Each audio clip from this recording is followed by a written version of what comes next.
thou art a ghost that hath come from the earth, or a phantom of night that hath no hollow, or one that lieth dead in the desert, or a ghost unburied, or a demon, or a ghoul, whatever thou be, until thou art removed, thou shalt find here no water to drink. Thou shalt not stretch forth thy hand to our own. Into our house enter thou not. Through our fence break through thou not. We are protected, though we may be frightened. Our life you may not steal, though we may be scared to death. Welcome to Scared to Death, Creeps, Peepers, Roberts, and Annabelles. I'm Dan. Hi, Dan. I'm Lindsay. Hello, Lindsay. Hello, sir. Episode 91. 91. 91 straight weeks of terror. Ay, ay, ay. And look at me. I'm still standing. You're still standing. Does anybody want to bust into like an Elton John song? I'm still standing. After all these years. Over 100 hours, I was thinking of horror. Coming up on 2 years. That's a lot. That's a lot. And also, like, if you are just finding the show now, I'm just thinking about if I had to, not had to, but if I were to listen to the show just straight through. It's a big catalog. It's a big catalog, but also I would be petrified. I've learned to live with it because it comes in doses now. It's little waves. But when people are like, oh yeah, I just found it, I've been binging, and I think, I don't know if you should do that. Maybe get numb to it, though, when you binge. I don't think so. When it's just like hour after hour after hour. No new merch today, but I would like to remind you that if you like irreverent comedy in addition to horror, you can watch me and Scared to Death producer Joe Paisley get wild Thursday, June 10th. Is We Dumb Live and Uncensored. Hosted at looplive.com. I'm nervous already for that. Hopefully we won't ruin the studio with our stinky fermented fish. Why are you're not supposed to be talking about it? Am I? Is that part a secret? Yes. Is it really, Joe? No. Oh. Yeah. I think I talked about it on the episode that comes out around this time this one comes out. Right. I thought so too. Yeah, Lindsay's to me. Yeek.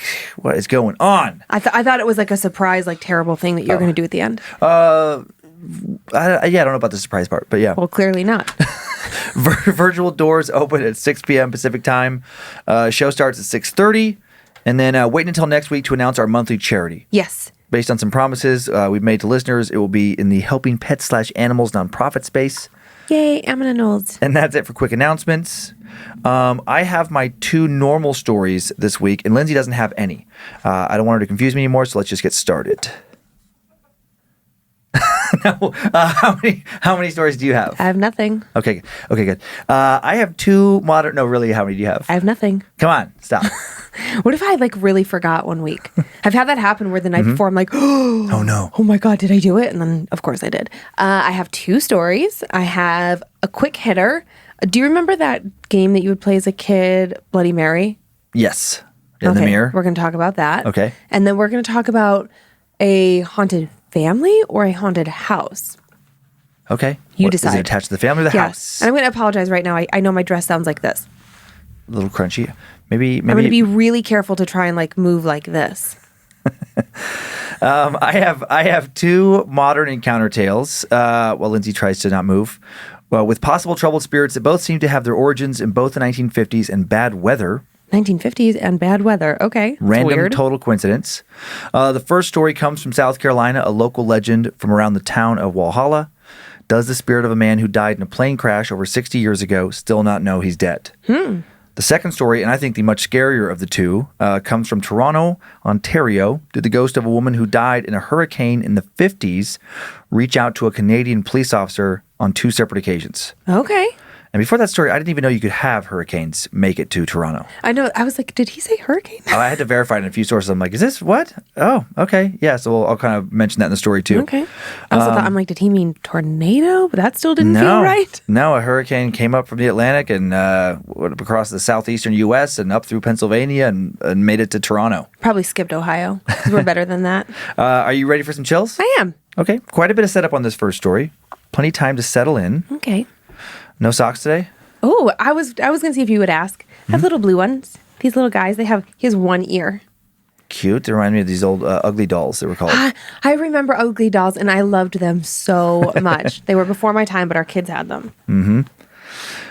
Larry Stevens was a man from Greenville, South Carolina, who died in a plane crash in the 1950s. He was tall, thin, had straight blonde hair, and intense blue eyes. He was young, not even 40 yet when he passed. His favorite clothing item was an old black coat, and he was wearing it the day of the crash. He kept his plane at the Greenville Spartanburg Airport, about an hour and a half away from Walhalla, South Carolina, his preferred flying location. He liked to fly alone. For the normally reserved Larry, flying allowed him to feel bold and daring. He was in control, and he felt invincible up in the air. He loved it. And late one April afternoon, Larry took his plane out for some sightseeing like he'd done 100 times or more before. And the following is our educated guess on how the final few hours of his life played out. Before takeoff, he did his usual pre-flight preparations. Then after a smooth takeoff, he headed towards Walhalla, the beautiful mountains of upstate South Carolina. He flew for hours, losing track of time, spotting game below, probably admiring thousands and thousands of acres of natural beauty. The sun was shining, and his plane was surrounded by a beautiful golden light for the majority of his flight, and then over the course of just a few minutes, everything changed. The sky turned an ominous shade of gray as a big thunderstorm quickly rolled in, and the bright sun faded. The winds picked up quickly. Larry knew he should head back for Greenville. He had to have known he was now in a dangerous situation, stormy clouds above, steep, jagged mountains below. Rain began to fall on his windshield. In just a few minutes, it became a torrential downpour. He could hardly see through sheets of water. We just had a storm like that roll through town the other day, and I kept thinking about this story. Then a sound like 1,000 gunshots hit the metal shell of his plane. Hail. Turbulence now bounced the plane up and down. Larry, I'm guessing, had lost his normally calm demeanor by this point. This was bad. This was really bad. Sweat likely is running down his forehead. All he can do now is try his best to remain calm and collected. For some reason, in his last few minutes, he started to head in the wrong direction, not towards home, but even further out over the mountains. Had some of his navigation equipment failed? Did he get turned around in the storm? And then at some point in the midst of a powerful and noisy storm, he heard silence. The kind of silence a pilot never wants to hear when they're high up in the air. The comforting vibrations of the engine had previously always let Larry know that his plane was still functioning, but now those vibrations had stopped. The engine failed. His plane is rapidly descending towards the mountains, and there's nothing Larry can do to stop it. He must have heard, as he fell, just the pounding rain and hail, perhaps his own screams, and nothing else. All he could do was watch helplessly as the mountains drew dangerously closer and closer. And then his small plane smashed violently into the ground, and in a ball of flames and twisting metal, Larry died upon impact. Probably. The next morning, a plane flying over Walhalla spotted a large metal object on the side of the mountain. It was just off Highway 107, near Moody Springs, a common stopping point for visitors. The pilot reported what he saw to police, and soon rescue teams were searching through the terrain and finding the wreckage. No one could have survived that crash, but Larry's remains nowhere to be found. His body would never be located. And then not long after the strange and terrible accident, locals began to report seeing a mysterious hitchhiker on the 2-mile stretch of Highway 107 between Moody Springs and Piedmont Overlook, the area around the crash site, a mysterious man in a long black coat. Yikes. Time now for the tale of the ghost of Highway 107. A few years ago, over 60 years since Larry Stevens' strange crash, Josh and Sarah were driving back to Walhalla after visiting his grandparents up in Cashiers, North Carolina. It was her first time meeting the extended family, and in Sarah's mind, all had went well. They seemed to like her. She was visiting Josh from her own home in Conway. She wasn't really a mountain girl. She preferred the beach, but there wasn't much to do for her in Walhalla, but it was beautiful. At least it was during the day. Now, though, it was just spooky. It was really, really dark. It was well after 10 p.m. as they drove to a little party where she was going to meet some more of Josh's friends. The sun had long gone down. The night sky was turned even blacker by clouds covering the moon, and rain fell so hard that sheets of water were pouring down the windshield. Going as fast as they could go, Josh's windshield wipers just couldn't seem to keep up. And his headlights didn't cut through the darkness nearly far enough to keep Sarah calm in the passenger seat. She was scared, her dad's worried voice warning her about how the most dangerous thing she'd probably ever do was drive every day, wouldn't get out of her head. She wanted to tell Josh to slow down, but she didn't want to get him any more anxious than she could see he already was by criticizing his driving. His knuckles were white as he gripped the steering wheel. He was leaning forward to see as much of the road as he could. These winding roads were dangerous in good conditions. Combined with this rain, the potential for flooding, and the possibility of hydroplaning and falling off the mountain, Sarah and Josh both had good reason to be nervous. She was starting to regret not accepting Nana Miller's offer of just staying at the house for the night.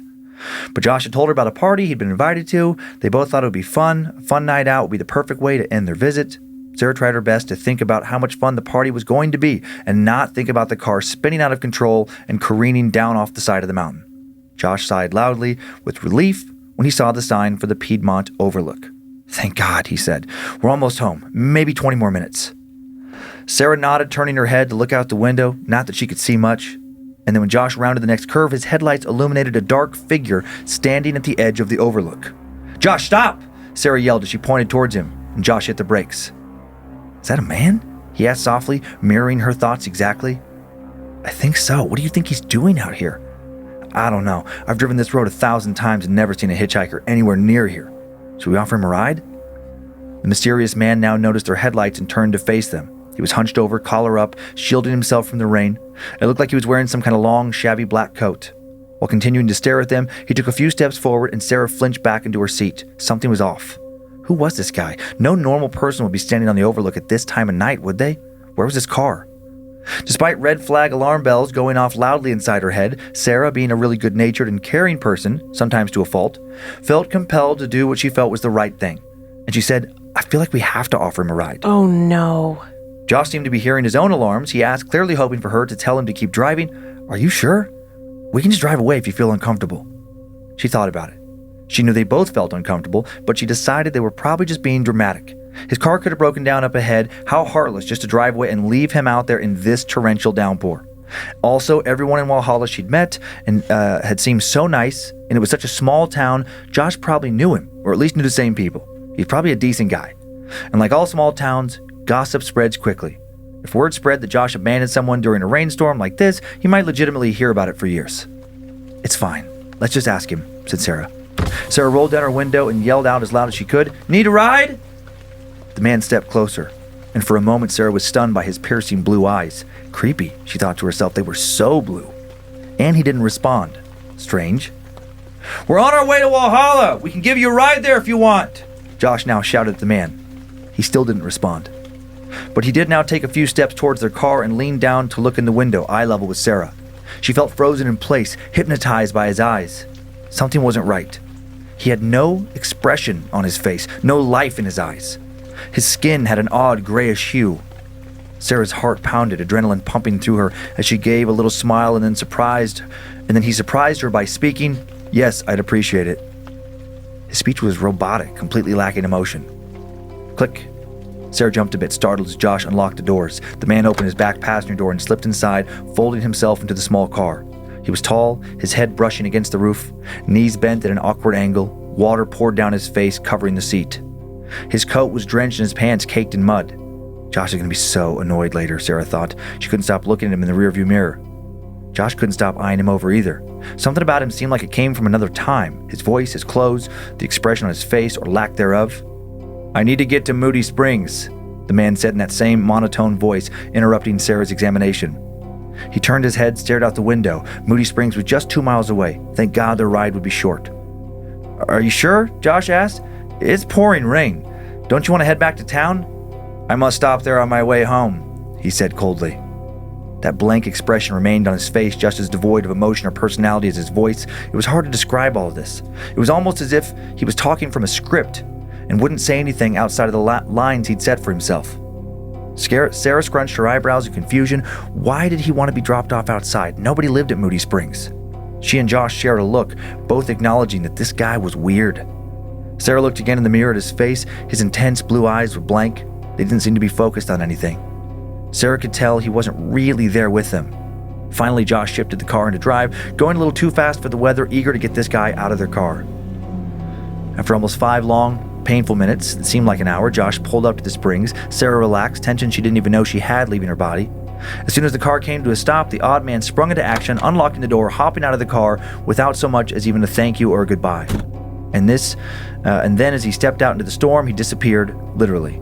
His body slowly dissolved into mist, becoming one with the rain. No, Sarah thought. No one just disappears. She must be imagining things. The rain must have covered him up. But then Josh whispered, "Oh my God, did you see that?" She turned to look at him, his face white, eyes wide, mouth open. He did just disappear, she thought. And then she said, "Just drive. Yeah. Let's just get out of here." Get the fuck out of there. Josh sped down the mountain, no longer caring about safety, eager to get as far away as possible. The next afternoon, long after their strange encounter, they got in the car to go for one last drive together on this trip back to Walhalla. Sarah, look. The back seat was still soaked. A puddle of water remained on the floor, mud staining the carpet and back seat. How was the water still there? When they made it to town, they told Josh's dad about what had happened. They hoped he knew who this man was. After the initial scolding for picking up a stranger, Josh's dad paused in the middle of his tirade, eyes widening. Where did you say you picked him up again?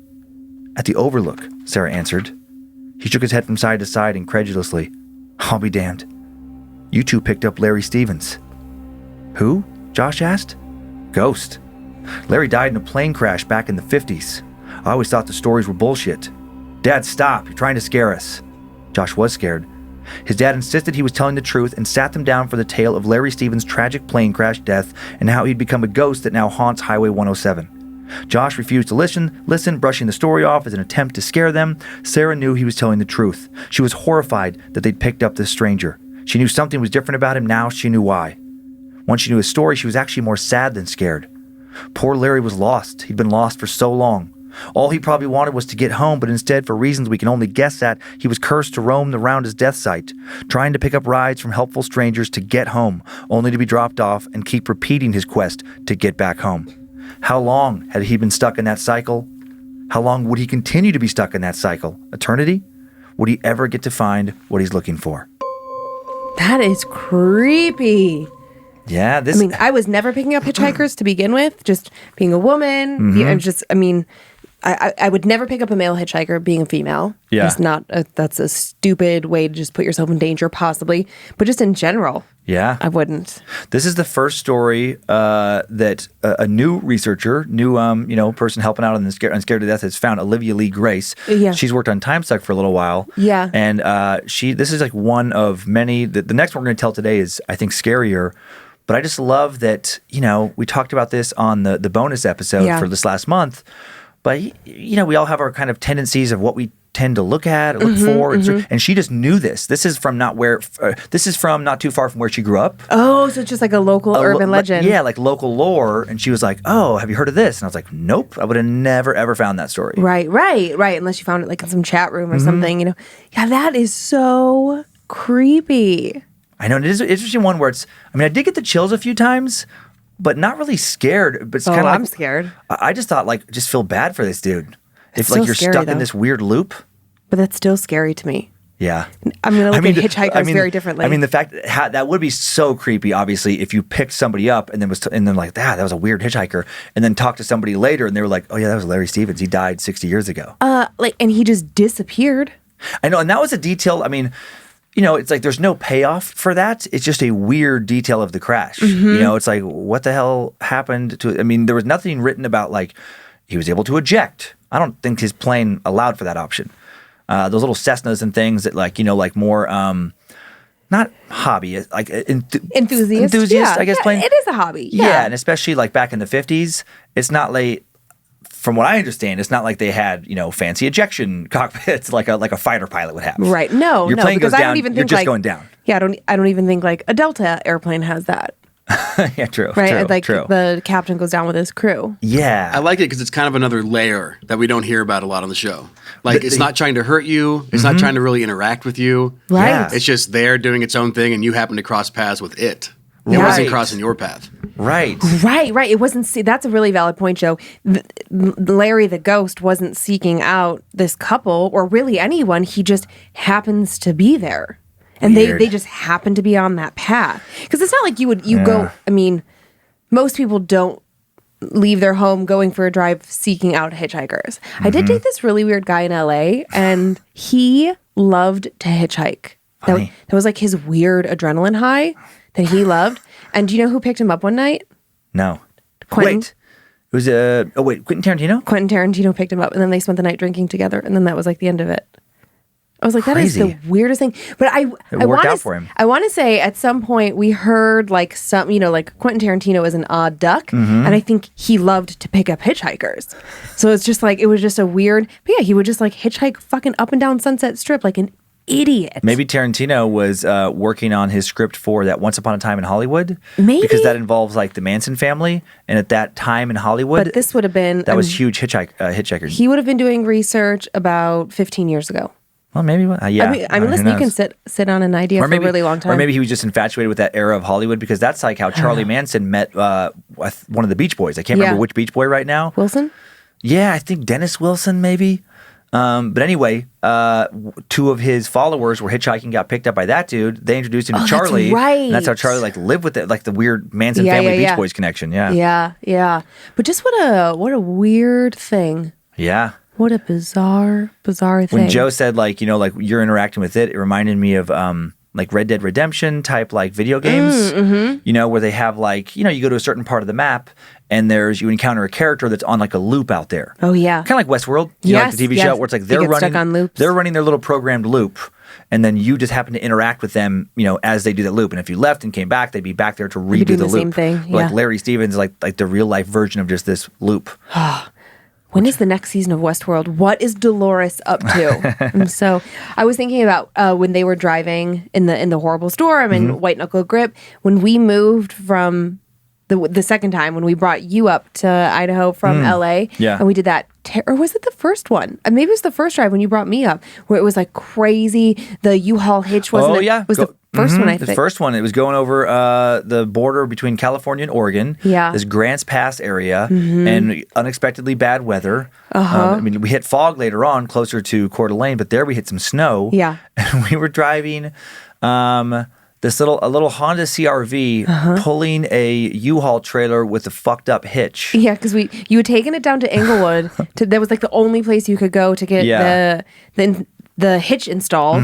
Oh, it was a whole thing, and it was dragging on the ground the whole drive. It wasn't quite put on right, no, and it wasn't the wasn't. right car for that. Yeah, that was a white knuckle drive. Yes, and then we were okay for a while, and then about an hour and a half, 2 hours outside of Coeur d'Alene in Ritzville. Remember, it was just so much fucking fog. It was that's creepy too. It was at the night. most stressful drive I think I've ever been on. Yeah. It was awful. Okay, couple pictures. Oh, okay, great. So this first one is just a picture associated with the story on the web. That is fucking creepy. Would you ever pick up a hitchhiker? In certain moments in my life, yeah. Just like, why not? Now, no. Okay, good. Just making sure. But I say now, no, but it depends. If there was somebody who seemed like hurt or something like that, okay, like, let's say there's like a teen girl, whatever like that, who looks hurt on the side of the road. That'd be pretty fucked up. Just be like, too bad, sorry. Just drive on by, or at least like stop and call authorities. That's what I would do. I'd want to get the story. Yeah. I'd be wary even in that situation. Is like, is there somebody else around who's gonna jump me? Does she have a weapon? I'd still have, high alert. High alert. Or if it's like elderly, if it was somebody like seemed vulnerable, I'd stop. Yeah. I'd feel too guilty if I didn't. Okay. That's how they get you, right? They have their decoy. Yeah, well, guess I'm smarter than you. I'm not getting caught. You won't get judged the same way though.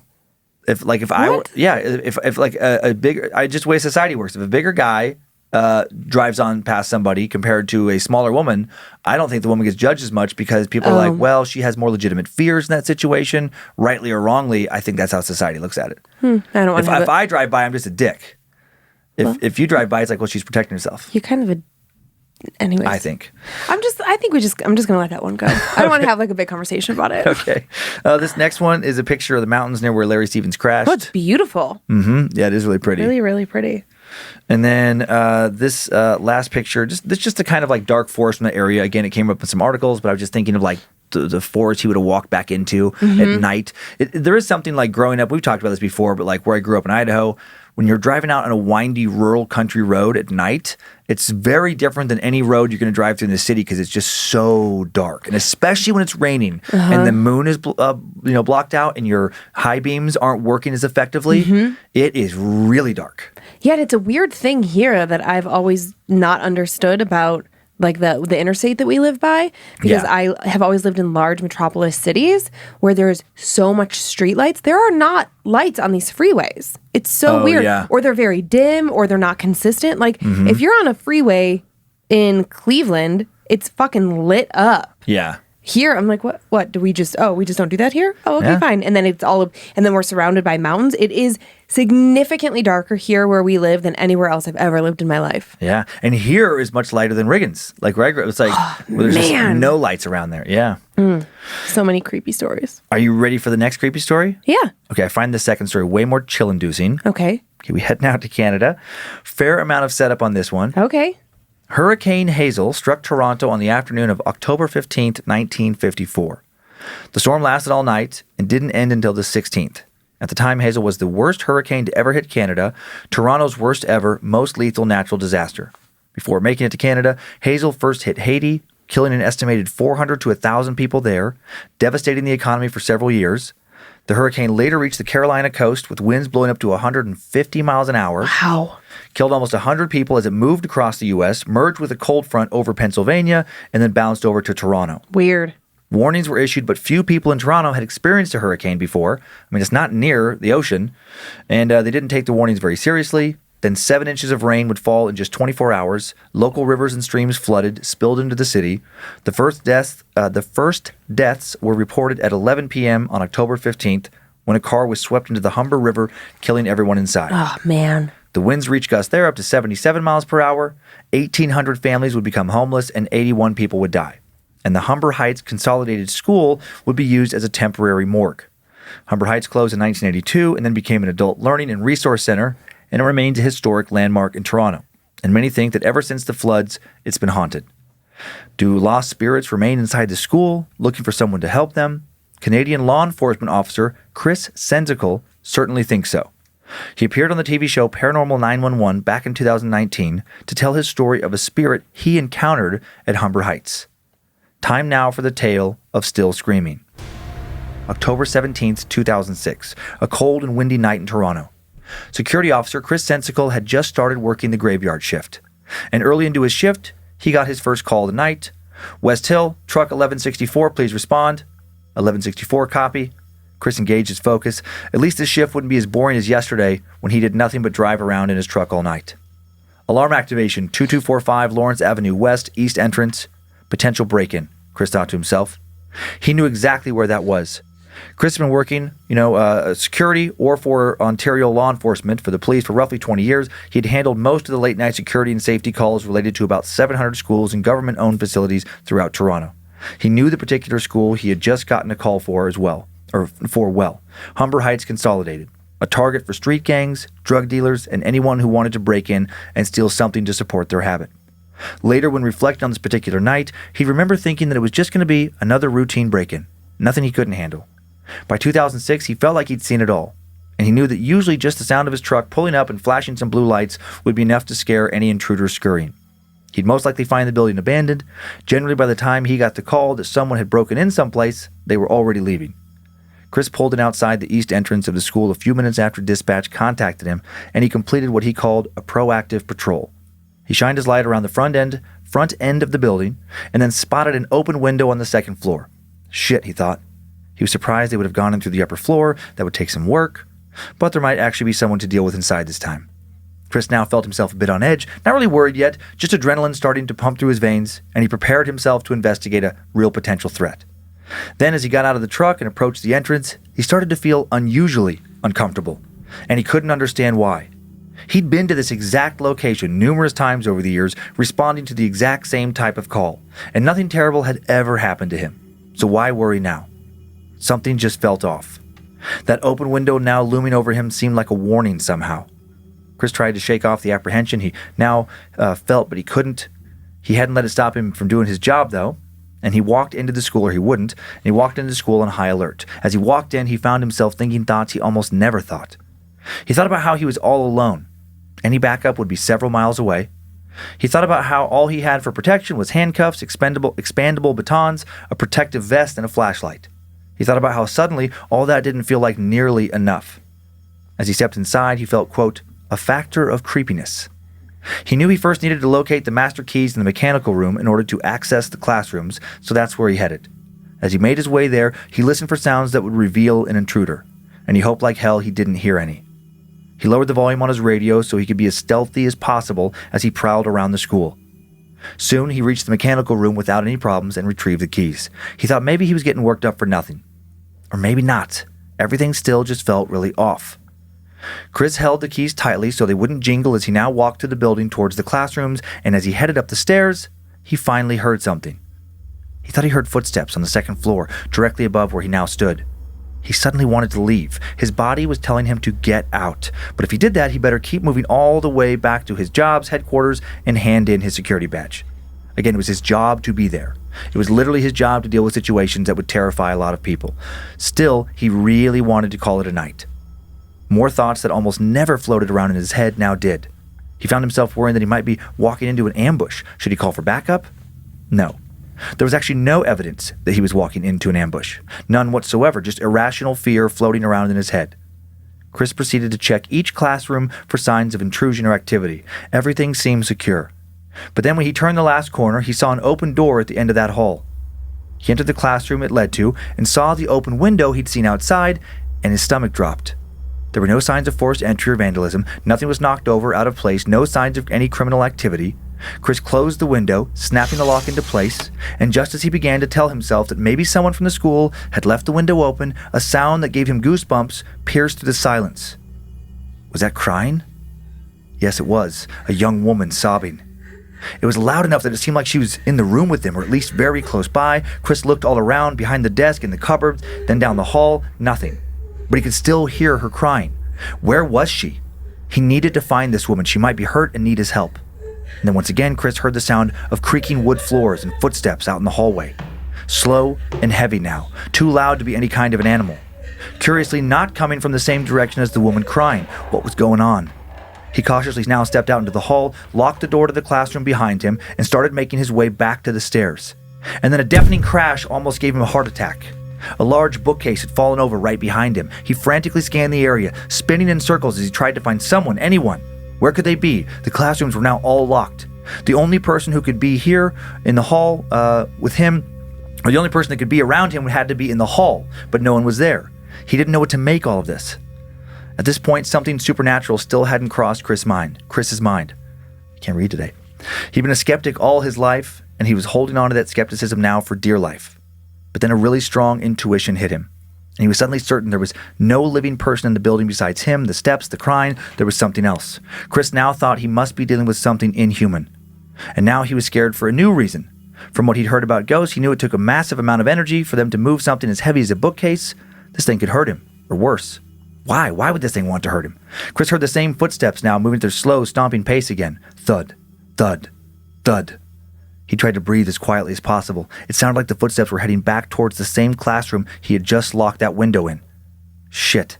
He started walking back towards the room as well, following the sound of the footsteps coming from thin air. His heart pounded in time with the footsteps. When he made it to just outside the classroom, he felt sick as he saw that window he had just shut and locked was now open again. His rational mind tried to make sense of things. Perhaps some teens were playing a prank on him. That had to be it, right? Chris started to sigh with relief, and as he exhaled, a strong wind, a wind stronger than anything he'd ever felt before in his life, started to swirl around him faster and faster, whipping at his chest, neck, and face. It was coming from the open window. Chairs and papers began to fly all around him. He threw up his arms, shielding his face as the papers almost sliced his skin. The force of a hurricane surrounded him, and he could do nothing but crouch down and hope he didn't get injured. The wind knocked him to the ground, a chair flew across the room, narrowly missed his head, and then nothing. Silence. Chris cautiously opened his eyes, and immediately he felt like he was going crazy. Despite what he had just felt, now he was staring at papers stacked neatly on a teacher's desk. What? He saw chairs lined up in perfect rows, not one of them disturbed or out of place. He was going crazy. He must be.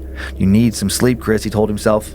He wanted to call for help, but what could he say? There's a ghost in the school with me, and I'm scared. All he'd hear on the other side of the radio would be laughter. Still, he had to get out of there. Chris now rushed to the mechanical room to put the keys back in the lockbox, not caring any more about being quiet. All he wanted to do was leave as fast as possible. He no longer worried about the crying woman. When he reached the mechanical room, a whole new wave of chills hit him. All the lights were off. He was positive he'd left them on. Was someone following him? As he carefully examined the lockbox, boom! The door slammed behind him, loud, clanging metal. He turned and the padlock flew across the floor as if someone had kicked it towards him. Something was near, something not human, something malicious. He suddenly knew all of that was true just as sure as he knew his name was Chris. Something inside this school wanted him gone immediately.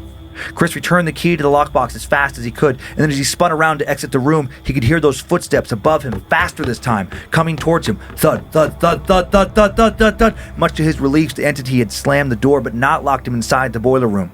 He sprinted out of the building and hurried to his truck, the footsteps following him overhead, running with him. He gave one last look at the school once he was outside and swore he could see a womanly figure standing in the window, the open window. Too afraid to investigate further, he simply drove away, refusing to look back. Chris never told his colleagues or supervisors about his supernatural encounter that night and tried his best to forget the whole thing. He hoped he'd never have to go back. But then just 6 months later, duty called again. Oh, no. Chris received another emergency dispatch to head to Humber Heights Consolidated School. Shit. Dispatch told him the building's security system had detected some strange noises coming from inside the building. Great. As he drove, all he could think about was his last visit to the school. Soon he was back in the same parking lot where he'd seen that woman in the window. He refused to look up into the window now. Chris took a deep breath, then got out of his truck and walked up to and then entered the building.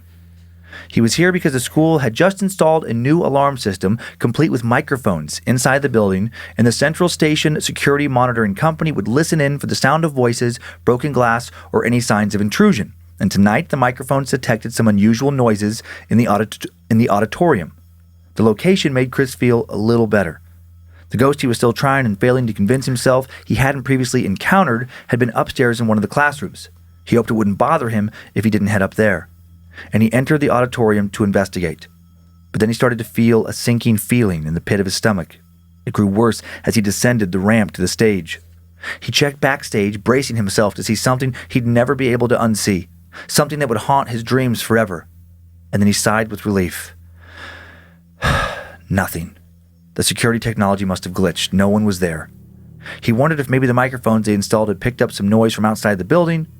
But then, as he turned around and prepared to leave, a red rubber ball bounced out and across the stage. Oh. Up, down, up, down. His heart started pounding. Who just threw that? Hello? Chris called out. Gravity, he told himself. The balls hadn't been stacked up properly, and one must have just fallen off the rack or something. But just then the dispatcher radioed Chris, asking if he was all right, and the dispatcher's voice was panicked. Hang tight, Chris, the dispatcher yelled. Additional officers have been dispatched to your location. What the fuck was going on? Why? Asked Chris, feeling sick with worry now. What's the problem? I was just about to clear the building. What's all that screaming about? Dispatch asked. Chris' blood now ran cold. The monitoring center had been listening to his progress and they'd heard a woman screaming for help. You can't hear that? Dispatch asked. No, said Chris, feeling almost dizzy now. Can you patch it through? He asked. And then he immediately regretted that request. Loud, terrified screams now sounded through Chris's radio. Screams that were supposedly coming from his location. He recognized that sound. It was her, the woman from the second floor. Please, please, help me, help me! Frantic, panicked screaming. Chris tried to cut the noise off by talking back to dispatch. Dispatch, please cut off the transmission. Please let me out, the woman cried back at him. Hello, dispatch, Chris shouted, now starting to completely freak out. The woman begging for his help still screamed back at him. Where was she? Why couldn't he just hear her without the radio if she was in the building with him? And then he did hear her. He could now hear the echo of her screams in his radio and hear them coming from the hallway above him. And it sounded like she was getting closer. Chris whispered for dispatch to please help him as the woman's screams got louder. Nobody responded. Her voice had now taken over the channel. He felt overwhelmed by her anguished screams. His head hurt. The hairs on the back of his neck rose. His brain felt like it could burst with how loud her screams were. Just when he thought he'd start screaming himself, it all stopped. And his radio went into a static hiss followed by total silence. Chris now turned back towards the stage and screamed himself when he saw black body bags lined up in rows that weren't there a moment ago. What? His mouth dropped open, his stomach turned. He couldn't do this anymore. He could now feel the screaming woman suffering in his own body suffocating him, and he ran for the nearest exit. As he ran out to school, he continued to hear echoes of the woman's calls for help. Chris knew that whatever help she might need, he couldn't give it to her. Chris jumped into his truck and locked the door, closed his eyes, waited for backup that had been called a few minutes earlier to show up. When they arrived a few minutes later, he declined to go back inside with them. He knew he could never enter that building again. The officers who responded to the screaming woman heard nothing inside, found nothing. But they had also heard the woman over the radio. And while not as spooked as Chris, they were freaked out and glad to get the hell out of that building that night. And when they could tell that Chris didn't want to talk about what he'd experienced, they thankfully left him alone. When Chris got home following his shift, he did some research on the Humbert school. He'd known about the deadly hurricane that hit Toronto many years earlier. It was a big part of local history. What he hadn't known was that the Humbert school had been used as that temporary morgue after the storm. Had he been walking into an entire graveyard of lost souls? Was that screaming woman one of those who died? Her body stored there? Chris can't be certain, but he thinks that she was. Chris has since taken a new job, and he also has vowed to never ever return to that school again. He's definitely no longer a skeptic and is now a firm believer in the paranormal. The two experiences he had taught him that there is more to this world that we can always hear and see, and what he heard and saw in that school he never wants to hear or see again. Yay. And that's a pretty recent one, and I looked into this guy a little bit. I mean, he's been like, he won some award recently for being some part of some special law enforcement, team. I mean, not that you always want to say like, oh, this person looks like the person who would like make up the story. Like there'd be a certain look. But there is. But there can be. And, you look into this story and he doesn't have a history of telling other tales. He hasn't been telling other tales since. He didn't try to write a book about it. Right. It's just this thing that happened. Just this weird thing that he says happened to him on 2 different occasions. Ay. The red ball. Because we had another story. I thought it was in Canada where there was a red ball. It was at a school that's now has been turned into like condos or something. Yeah, mm-hmm. And something with like in the boiler room with the janitor or something. Something. And a red ball That's bouncing right. as if someone was bouncing a basketball. That's right. I forgot about that one. Yes. What's going on in Canada with the bouncing balls? Oh, man. It's creepy. Here's a few photos here. This first is a picture of Officer, Chris Sensical. Okay, so he is a police officer. Yeah, he was working security there, and it's like, like the way the story, I know a lot of law enforcement officers in the States will also moonlight and work security. Right. I think that's what happened. At the very least, he was working security at that time and now is part of a law enforcement team. Okay, because I was trying to figure out, like, do Canadian police not carry guns? But if he was moonlighting... He was working security at that time. But then you said he got some law enforcement. The terms could be different.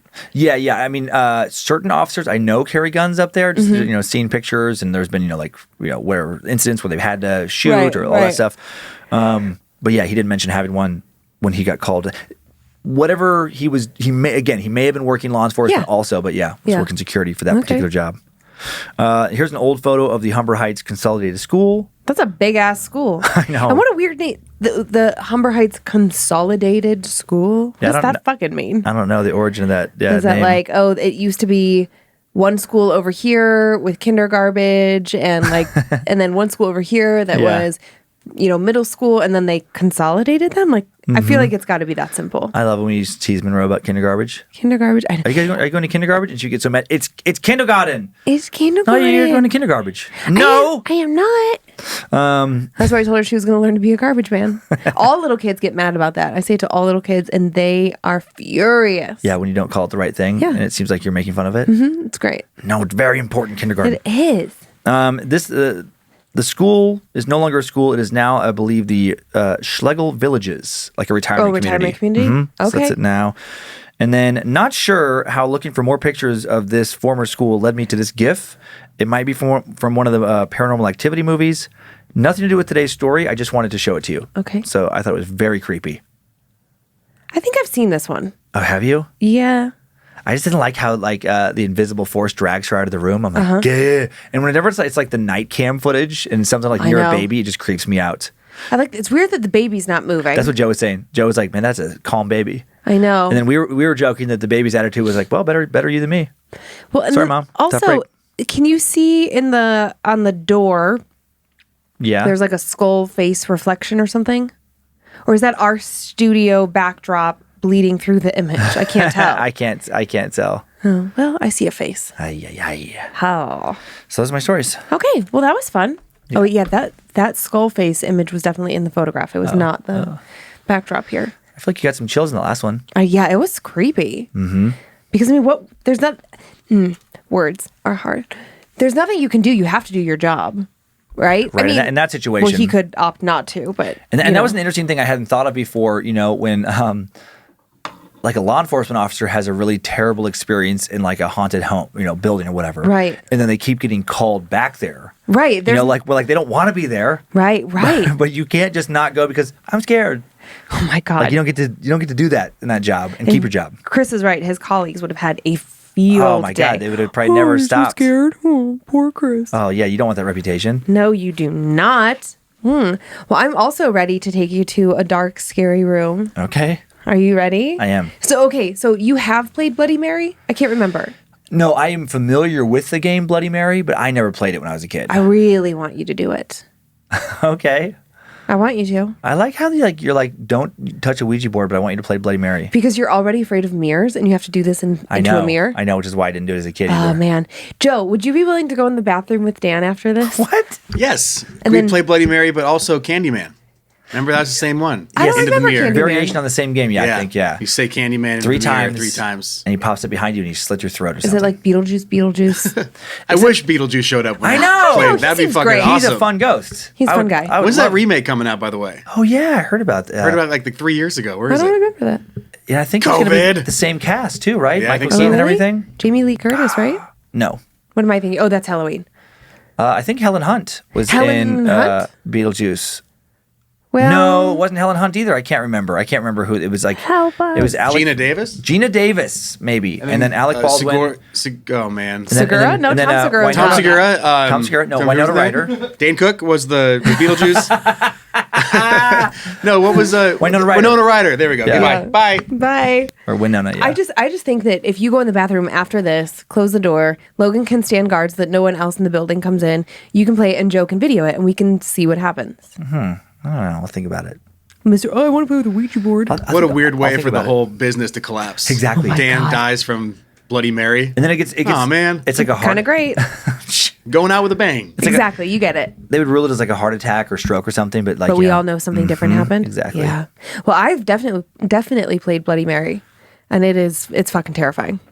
Okay. I started to read an article, but then I decided to stop. But I think that there's some sort of psychology behind what happens. And I don't know if it's like your eyes adjusting to the dark or like what makes you think that you're seeing something. Now, I was always told that if you did it, then the mirror would fill with like blood. Like she would show in the mirror and it would be bloody. I don't know. Okay. Well, let's find out what's going on with this guy. Hello, Dan and Lindsay. I've recently gotten into the podcast and have binged it while at work, as I've always been a creeper at heart. I hesitated to submit my story, but I figured, why not? Anyway, I found myself drawn to all things that go bump in the night from a young age, along with my brother, who would often accompany me in my creepy video binging and discussions into the paranormal. One of the most famous legends I heard of was that of Bloody Mary, and both being young and naive, we figured, what better way to have a paranormal experience? Big mistake. We waited until it was dark and went into our house's rarely used bathroom basement to follow the rules of the legend. We locked the door and in the darkness said Bloody Mary 3 times. Bloody Mary, Bloody Mary, Bloody Mary. Silence filled the room for a minute, and I looked to my brother, who suggested we say her name 13 times. On we went, chanting her name with nothing happening until all of a sudden at the 8th or 9th incantation, the vibe of the room changed. When I say it felt cold, I don't mean temperature-wise. It was like this energy has suddenly soaked into the walls. It felt drained and dreadful. Bloody. We were interrupted. Next to us, behind the shower curtain, there was the sound of a woman sobbing. Her cries sounded so hopeless. Even thinking of it now makes me feel pitiful. It sounds like we were hearing someone grieving or with a broken heart. The sobs were soft and weak, and we became stricken with fear. My brother nudged me to take a look, and I gave him that face. After all, he was my older brother. He insisted, and so I swallowed my fear and slowly clutched the shower curtain and tore it back. Nothing. In fact, the moment the shower curtain moved, the crying stopped, and the room felt normal once again. This was a major confirmation for me in the paranormal, and even though through the years I thought maybe there was a way my brother was pranking me, I just don't see how it was possible. There was nothing in that shower, no speaker, no window, and the cry sounded too real and too much like a woman's sobs for him to have faked it himself. I have always had the feeling that whomever we invited into the bathroom was showing us her pain, wanting us to understand. And that's why we were spared. But to this day, I can't be in a bathroom with the lights off without feeling that something is in there with me from the other side. I hope you have enjoyed my tale, and even though I know Bloody Mary can be perpetrated by children as a harmless game meant to scare, I think we can actually manage to manifest things by putting enough of our energy into it. Thank you, fellow creep, Justin. Thanks, Justin. I mean, that is interesting where regardless of what that thing was or why it got there or like why it showed up. Just the fact that something that they could both hear it, you know, and like have that like look of like, you're hearing that too. Yep. And then, you know that it's something in the shower and agreed that it was like a woman crying. I was just thinking like how much that would scar you if you pulled that curtain back and then there's a fucking lady in there, just like some horror movie lady looking at you, just crying, sobbing, wild-eyed. Some Ring lady. Like the Ring, exactly. Yikes. Give me big chills. You know that The Ring did it well because we referenced that vision, that image so often, and every time we're both like, ugh. And I never even saw it. I just know the image. That was the first one I saw of that wave of horror movies. Like The Grudge and The Ring, and there was like, you know, a variety of others where they used like that Japanese folklore. I'm pretty sure it was Japanese. It was either Japanese or Korean. I think it was Japanese. Ringu, I think, was the original. But like where they have like, the pale skin, long dark hair over the eyes, and then stilted movements. I could be her. Yikes. I could do that. Oh, I just thought of so many fun ways to scare you. Okay, so just like a little baby story, but creepy for really sure. Creepy. Yeah. Okay, and then our next story, it's interesting. Like it's a whole family, and they aren't sure, is it them or is it the house? So I think we should just dive in and see what happens. Okay. What if our whole family was haunted? That'd be terrible. It'd be terrible. Oh my God, it'd be so awful. Okay. Hey, Dan and Lindsay. I recently discovered Scared to Death and to say I've been binging would be an understatement. I'm a true creeper, loving all things paranormal. It takes a whole lot to truly scare me, but that's probably because I've been surrounded by the paranormal my whole life and have come to accept the fact that I will never escape it. My entire family, mom, dad, and 2 older sisters are all sensitive. I have no other way of describing it, but wherever we live, we experience countless things that cannot be explained. We aren't religious, and I myself especially am very interested in science. I always try to find rational explanations for the things that plague our daily lives, but I can only rationalize so much. Now, a little backstory on my family and I. My parents raised us 3 girls, each 3 years apart, in a very small town in Minnesota. For that reason, I'd rather not specify the name of the town and am changing the names of my sisters for the sake of their privacy. My parents bought our family home in 1997 when I was 4 years old. They previously lived a town over, and their old house was just too small for 3 growing children. They bought a modest, split-level home on a half-acre of land. I just barely remember moving there since I was so young. The house was built in the 70s, and being an extremely rural area, we knew the only 2 families that had ever lived in that house. Their kids were classmates of ours. No one had died in that house that we knew for a fact. Being a newer home with a wholesome history, my family didn't anticipate it being haunted, like the house they just moved from had been. In their old house, which was of course next door to a funeral home, countless paranormal occurrences happened. My parents still don't like to talk much about it, so I apologize for being vague. But there are countless things to talk about from the new house, all witnessed by our entire family. For me, it began almost immediately when we moved in. In fact, this is one of my very first memories as a person. I had an extremely vivid dream. In the dream, I was talking to a little girl who lived on our property. She told me a very, very specific story, one that no 4-year-old could ever imagine on their own. She sailed over to Minnesota from Europe with her dad hundreds of years ago. She never said what happened to her mom, but she was the only girl on the entire ship. They migrated across the United States, eventually settling where my family's house was. They didn't make it long, though. She told me that they were scalped by Native Americans. My hometown is very old and was populated mostly by Native Americans at that time, which I had no idea at the age of 4. But for some reason, the dream and the girl didn't scare me. She was around my age and seemed very kind. So naturally, I woke up the next morning and did the creepiest thing a child could do. I went to my mom and asked, "Mom, what does it mean to be scalped?"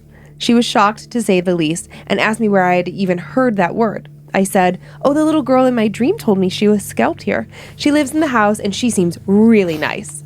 I can only imagine what was going through my mom's head. And that was just the start. Over the years, we had experiences almost daily, but that was normal for my family. My parents both have stories upon stories of paranormal encounters from their entire lives. It was clear that whatever sensitivity they had was passed on to my sisters and I. Some very common things in my house were clear as day. Seeing people walk around corners, having someone in the corner of your eye, hearing full-on conversations downstairs while everyone was upstairs, the downstairs door slamming like clockwork every day at 5 p.m., strange markings on the walls, orbs in almost every photograph, and so on. We began to recognize these patterns and the ghosts associated with them. This was where we start to sound a little bit crazy. The most we could usually make of the ghosts we saw were their silhouettes and their voices. But we picked up on their energy and all came to the same consensus on not only who each ghost was, but how safe they were. The little girl was harmless, and at one point, she even told us her name. Annalise. Remember those little plastic pads of like paper where you could write a message on it and lift it up and on the paper and it would disappear? Well, one day my sister Kristen came across one in our downstairs living room with a note on it that said, "What's your name?" Thinking I was messing with her, just having kid fun, she wrote, "Kristen, what's yours?" A few hours later, she came back and the name Annalise was inscribed on the paper. Now, that could have been my other sister, Brianna, but to this day, she swears she didn't do it. There was also what we all thought, a woman who we heard pacing in the halls outside of my sister Kristen's room at night. No one feared her either. If anything, we felt a sense of protection from her. But what was she protecting us from? We would soon find out. My bedroom was upstairs, right above Kristen's. That room, to this day, is the most horrifying place I've ever lived in my life. I would hear constant noises alone in my bed at night. My Barbies and toys would move on their own. I would hear voices whispering my name, often right in my ear, feeling breath on my neck. Even as a resilient child who experienced these things all my life, whatever presence was in that room terrified me. I slept with the TV on literally every single night to drown out the noise. It was a 4-bedroom house, so obviously I was stuck. My cool older sisters wouldn't want to share a room with their kid sister. That was all until Christmas when I was in the 6th grade. These experiences were almost daily, but were actually worse around the holidays. My family grew to anticipate it every year. The Christmas tree goes up, and so does the activity in the house. That Christmas, I became incredibly sick. For 2 weeks, I had a fever of 103, couldn't eat, and was constantly vomiting. In hindsight, I had no idea why my mom didn't take me to the hospital. I was whittling away. I was about 5'3" at the time and went from a healthy 105 to a mere 82 pounds. Wow. I couldn't move. I could barely get out of bed to use the restroom across the hall. I was stuck in one place that truly terrified me. One night, my sisters were hanging out in Kristen's room right below mine. They heard clear footsteps from upstairs and thought, "Oh, Amanda's actually up. Let's go see how she's doing." They were not prepared to see how I was doing. They went upstairs and opened my door. They didn't see me walking around. No, the room was dark and I was lying flat on my back like a corpse in a casket. Standing over top of me was a tall, black figure next to my bed, staring down over me. They flicked on the light and the figure disappeared. They grabbed my mom, who didn't doubt their story at all, which clues you into how common things were in our lives. The next thing I know, they gently woke me up and said, "Okay, Amanda, we're going to go sleep on the couch in the living room tonight." I was clearly pissed off and confused. I was so weak and could barely move, so why did I have to leave my own bed? But I did as I was told and quickly passed back out in the living room. The next day, I was completely fine. My fever had broken, eating everything in sight. I felt completely back to normal. But then they told me that my room wasn't my room anymore. Again, I was confused, but being that I wasn't too young and had grown up with these things, they told me the whole story. I was, of course, spooked, but also relieved to be out of there. My oldest sister had always protected me and had my back, so naturally, she volunteered to give up her bedroom for the duration of the year and sleep on the couch until she went off to college in the fall. 6 months of sleeping on the couch, her poor back. I was out of the room, but my life didn't change a whole lot. To this day, we all still experience things. I've lived in 10 places since I moved out of that house 10 years ago. Every place I've lived in has been haunted. Same with my siblings. Turning skeptical roommate after skeptical roommate into a true believer. At the end of the day, we know it's not the places any longer that are haunted. It is us, and we can never escape it. P.S. My parents still live in that house, and no one has slept in that bedroom since. Thanks for your amazing work and making life seem a little more normal than I thought, Amanda. Thanks, Amanda. Ay, ay, ay. That was interesting where, I mean, yeah, okay, they're all experiencing this, paranormal activity or whatever in different places. Yeah. But that one place was the most intense by far. Right. So Or at least from what she's told us. Right. That she got better after leaving that place. I know. That her health returned. So it's like, is that where it all started? And something was in that space and it attached to some of them? Or it's like I wonder if they went back to that room. Would it be even worse for them? Yeah, who knows? Yeah. It's interesting that, she's lived in 10 places, always haunted or always something happening. Same thing with her siblings. For every time they move, their previous house was haunted. So actually, I don't even know if it started in this particular house. It might have started one house back. Oh, okay. They might have brought it from there. Right. What's to say that's not what happened? And that spirit is pissed off that they moved, came with them, and made her really sick. Interesting that, like you said, the entire family I know. had experiences, and that there's no skeptics in the family. Like they all claim to have seen multiple things. Yeah, we've never had that. And seen things together in some moments, where two of them would see the same thing at the same time. Right. Normally it's like, oh, I was a kid, my parents didn't believe me. Right. Blah, blah, blah. But later, years later, my brother said he saw it too. Or, right. You have those, but a whole family of believers. And that's interesting, that note at the end too about, turning skeptical roommates into believers. I know, it's kind of cool. Like what all things have happened to them afterwards. You know where Amanda's not invited to come? Our house? Mm-hmm. You don't want to bring some stuff into our home? Well, I don't want her to come and find out what's there. Oh. Because maybe her family's just really open to these things and that's Yeah. why they're experiencing these? Could be. I was thinking about my stepdad when I was reading this because he's always got something going on. It's like it's his knee, it's his back, it's his shoulder, it's some sort of blood thing. I'm like, Yeah. Who did you piss off and what is in your house? You never know. Never know. You never can tell. I mean, creepy. Creepy stuff. So now are you going to go to the bathroom and I don't know. Bloody Mary it up? You know what? It's during the day. It won't bother me that much. I'll tell you what. Do it. Yeah, I would do it here during the day, but I mean, I'm not worried about anything happening. But as casual I be about that now and flippant about whatever, it's just an urban legend. I don't care. I go do that. When I'm working here alone at night, like I am sometimes, where I'm the only person in the whole building, there's no other cars in the parking lot. Yeah. That's not happening. That's what I'm not doing that. I'm not going to do that and then come back into our office full of creepy mannequins and tons of occult objects. Okay. Not when I'm by myself. If you are going to do the Bloody Mary thing, can I put one crystal in your pocket? Well, that's weird then. Why do you want me to do it, but then want me to be somewhat protected? Why do you just want me to not do it? I want you to see it, but I don't want it to attach. There's some special rule that way? Yes. You've read the Hello. the Bloody Mary bylaws, and they're like, well, as long as you have a piece of quartz in your pocket, then it'll show itself, but it won't touch you. It may or may not, but why? This is nonsense. It's not nonsense. It's we tell creepy stories all the time. We're always talking about all these strange things. People who see things, they protect themselves. That doesn't stop them from seeing it. You still want to keep yourself safe. What if I just ate a bunch of French fries before I walked in there? That's not how it works. Salt.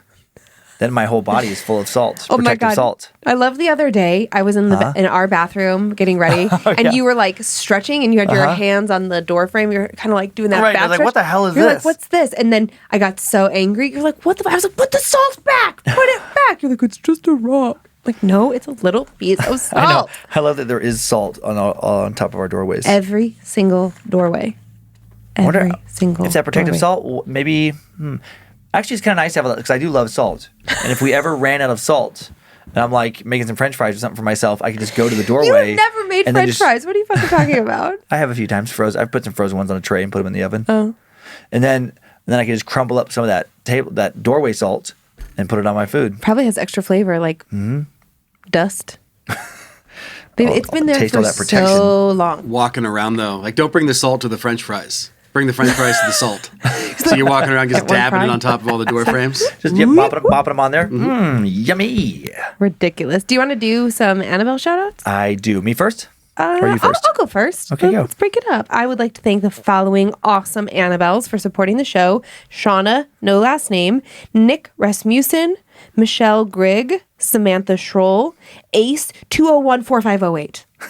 I don't know what that's about. Sydney Peterson, Nicole Lippum, Ethan Zettler, Crystal Wing, Kathleen Geyer, Jacob Fornes, Daniel Hall, Austin Witt, Lizzie Brady, and Jonathan Cheek.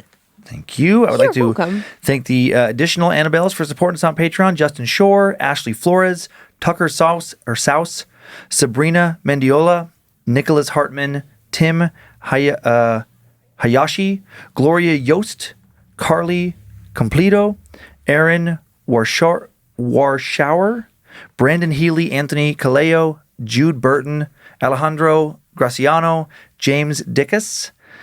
I'm such a junior hire. Every time the name sounds kind of like Dick, I have to fight laughing. Mr. Dickus. Says the guy whose last name is Cummins. I know. Oh my gosh, we could have the greatest law office, the office of Cummins and Dickus. come to the law offices of Cummins, Dickus and Cummins. That would be great. James Dickus. Angela Hamrick Huffer. So thank you very much. Now, sorry, I'm just thinking about your potential law office. I love it. Yeah, Jimmy and Danny. Come see Jimmy and Danny down at Cummins and Dickus. Oh my God.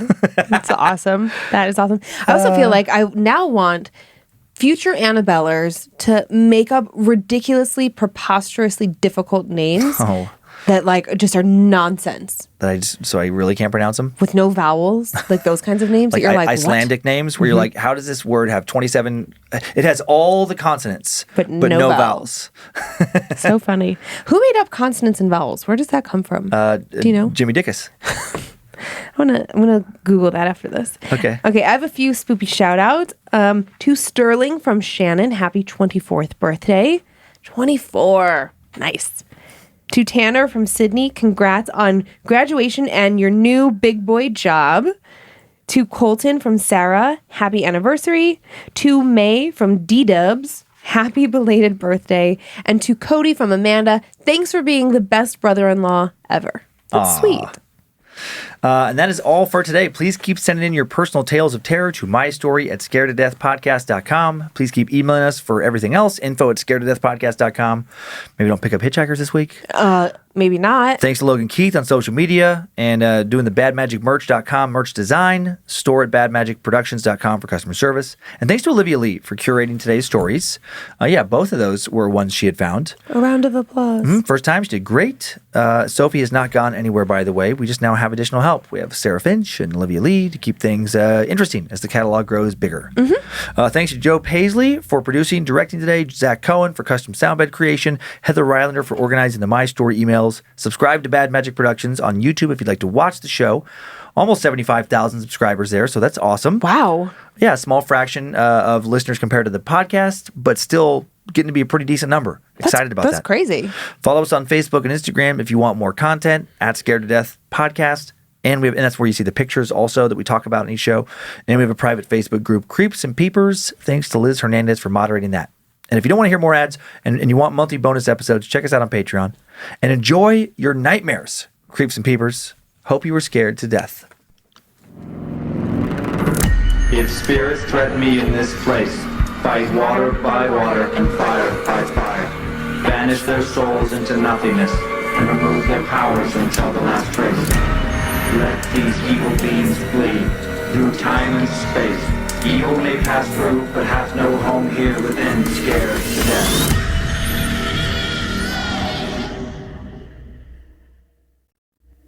Bad Magic Productions.